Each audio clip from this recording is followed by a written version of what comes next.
अस्सलाम वालेकुम। एक बात कहूँ, ज़रा तवज्जो से सुनिएगा। जब मैं जवान थी ना, तब मुझे कभी अंदाज़ा ही नहीं हुआ कि बुढ़ापा कितना खामोश, कितना भारी और कितना तन्हा होता है। उस वक्त मैं जब किसी बुजुर्ग आंटी या अंकल से हाल पूछती, तो वो बस हल्की सी मुस्कुराहट के साथ कह देते, अल्हम्दुलिल्लाह ठीक हूँ।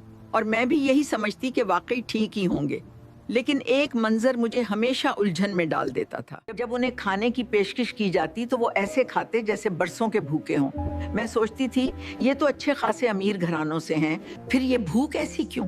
आज जब मैं खुद बुढ़ापे के दरवाजे पर खड़ी हूँ तो हर सवाल का जवाब मिल गया है। अब कोई मेरा हाल पूछता है तो मैं भी वही लफ्ज दोहरा देती हूँ, शुक्र है, अल्हम्दुलिल्लाह। मगर उसी लम्हे दिल के अंदर कहीं गहरी से एक आ उठती है, क्योंकि अब मुझे मालूम है कि इस अल्हम्दुलिल्लाह के पीछे क्या छुपा होता है। दुख, करब, नजरअंदाज होना और बहुत सी अधूरी ख्वाहिशें। अब समझ आता है कि वो बुजुर्ग क्यों खाने पर टूट पड़ते थे, क्योंकि कभी वक्त पर खाना मिलता ही नहीं था, और अगर मिलता भी था तो जतलाकर और ये कहकर कि आपके खाने की वजह से मेरा ये काम रह गया या तबीयत खराब है, फिर भी आपको खाना दे रही हूँ। अब समझ आता है कि भूख सिर्फ पेट की नहीं होती, भूख इज्जत की भी होती है, अपनाइयत की भी, और बेबोझ महसूस होने की भी। अब ये भी समझ आता है कि उन्होंने कितनी चीजें सिर्फ इसलिए छोड़ दी कि बच्चों को नागवार ना गुजरे। अपनी पसंद, अपनी भूख, अपनी ख्वाहिश सब खामोशी से कुर्बान कर दी।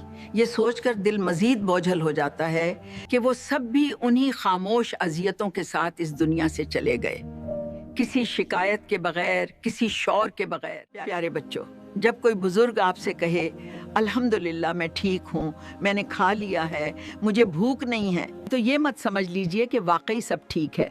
अक्सर ये जुमले सच नहीं होते, ये बस किसी पर बोझ ना बनने की कोशिश होते हैं। कसूर बच्चों का भी नहीं, जिंदगी का अंदाज ही बदल गया है। वो देर से उठते हैं, हम फजर के वक्त जाग जाते हैं। उनकी भूख के औकात और होते हैं, हमारे और। इसी फर्क में बुजुर्ग आहिस्ता आहिस्ता खुद को नजरअंदाज करना सीख लेते हैं। लेकिन वजह कोई भी हो, सच यही है कि बुजुर्ग तंगी तो काट रहे हैं। या अल्लाह, हमें अपने वालिदैन और तमाम बुजुर्गों के दर्द को समझने वाला, उनके अल्फाज के पीछे छुपी खामोशियों को पढ़ने वाला और उनके बढ़ापे को सुकून देने वाला बना दे। आमीन।